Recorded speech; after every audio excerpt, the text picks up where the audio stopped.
I hope good sense will prevail and they'll be able to have a feel of the public mood. And unfortunately, instead of debating the subject, it is now got deflected to debating how to debate. I think most of the time and energy is being taken up by deciding how the debate should take place. And it's quite ironic and also quite amusing because on the very first day, the debate did start. And some of the important leaders, including those from the Congress party, also made their presentations. I don't know what happened overnight. Maybe they received some ground inputs which were not to their expectation. And the next day, this sequence of one condition after the other began. But I think that is not what the people of this country expect from us, those who've been elected to this august house. And therefore, we still hope that a good sense will prevail and they will live up to the expectations of the people who have sent them to the parliament. So all eyes on the Prime Minister, sir. All eyes on the Prime Minister. The Prime Minister is going to be in the Rajya Sabha today. Is he likely to intervene? That is something the opposition has been speaking that's about. not my brief or prerogative to say, but see, government is always open to any kind of response. And I think this is quite frivolous. It's also devoid of conviction, devoid of logic to say that we can debate only in the presence of Prime Minister.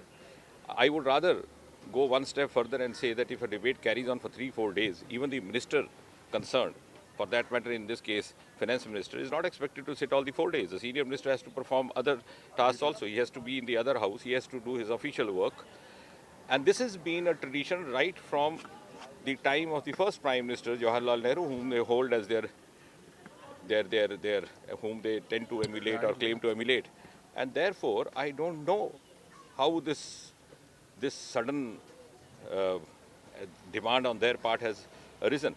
On the contrary, even the finance minister, if the debate carries on for too long, for a couple of days at a stretch, might assign one of his junior ministers to take down the notes and be available there. Sir, you're speaking about this. You're speaking about this. The opposition is not even coming for a meeting. Leave apart the debate. They are not coming for a meet. Yeah, because they want to debate how to debate. Now this is, I think ridiculous would be a uncivilized word, but I fail to understand what actually is required. Instead of debating on a subject per se, there is a debate on how to debate. So the government has been saying that the mood of the nation is reflected in the way the survey has really gone. That is also not something which the opposition is appreciating. They're saying this is nothing but browbeating by this government. Unfortunately, they refuse to have their ear to the ground. We have travelled to different parts of the country, to the remotest part of the country, met the poorest of the poor, the most illiterate of the illiterate. When you ask them about the decision, in fact, some of the media friends have tried their best to coax people standing in the queues and try to dramatize a climax. How do you feel? Did you have your breakfast? Did you have your lunch? How many hours? And when they feel that now things have come to their receptivity, then they politely ask, so what do you think about the decision? And the immediate answer from the other side, which is an anti-climax, is that we welcome the decision. So I think that is the spirit of the people of this country who have shown an unflinching faith in the honesty and courage of conviction of the Prime Minister.